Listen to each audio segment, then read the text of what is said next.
It was late autumn when Michael Turner, a 28-year-old schoolteacher, moved to a quiet countryside town named Blackwood. He wasn't looking for excitement, he was running from it. A failed relationship, debts piling up, and the suffocating noise of the city had driven him to start fresh somewhere far away. When he arrived, the town looked ordinary enough. Small shops, silent streets, the smell of wood smoke in the air. But what caught his attention immediately was the house the landlord offered him. A two-story Victorian structure at the very end of Blackwood Lane. The rent was unbelievably cheap, too cheap for a house of that size. The landlord, a tall, thin man with gray hair, handed him the keys with little conversation. But just before Michael left, the landlord placed his hand on his shoulder and said quietly, "Stay away from the cellar." Michael chuckled awkwardly. "Is it unsafe? Rotten wood or something?" The landlord didn't smile.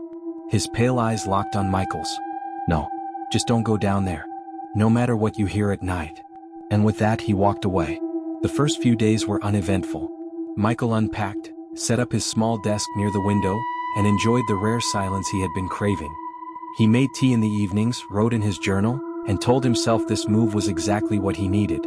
But soon the silence wasn't peaceful anymore. It was heavy, oppressive, and beneath it there was something else. On the fourth night, as he lay in bed half asleep, he heard it. Knocking. Slow, deliberate knocking. Coming from below the floorboards. He sat up, heart racing. The sound was faint but real. 3 knocks, silence. Then again 3 knocks. Michael froze, remembering the landlord's warning. No matter what you hear at night. The knocking stopped after a few minutes, but Michael couldn't sleep again. He told himself it was just the pipes or maybe rats. Old houses made noises. That was normal. But the following night it wasn't knocking. It was whispering. At exactly 2:17 a.m., a soft voice drifted up through the floorboards beneath his bed. He couldn't make out the words at first. Just a low murmur, as if 2 people were having a conversation in the cellar. He pressed his ear to the wooden floor. The whispering grew clearer. One voice, soft, female. The other, deep, guttural, inhuman. And then, his own name. Michael. His blood turned to ice. He stumbled back from the floor, shaking his head. "No, I'm imagining this. It's just my mind playing tricks."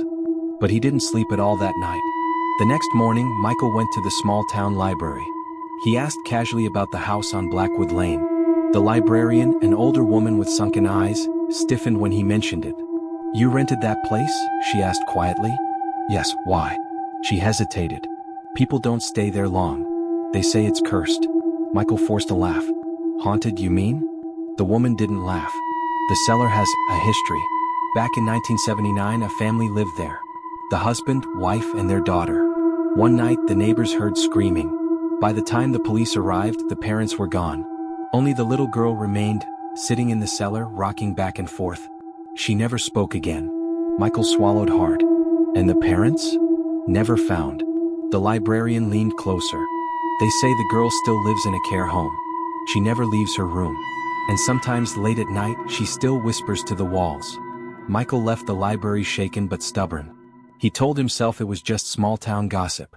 Old houses, strange rumors, bored people with nothing to do. He wasn't going to let a silly ghost story scare him away. But that night, things escalated. At 3 a.m., Michael woke to a loud thud. This time it wasn't faint. It shook the floor beneath his bed. He grabbed a flashlight and crept downstairs, every step echoing in the silent house.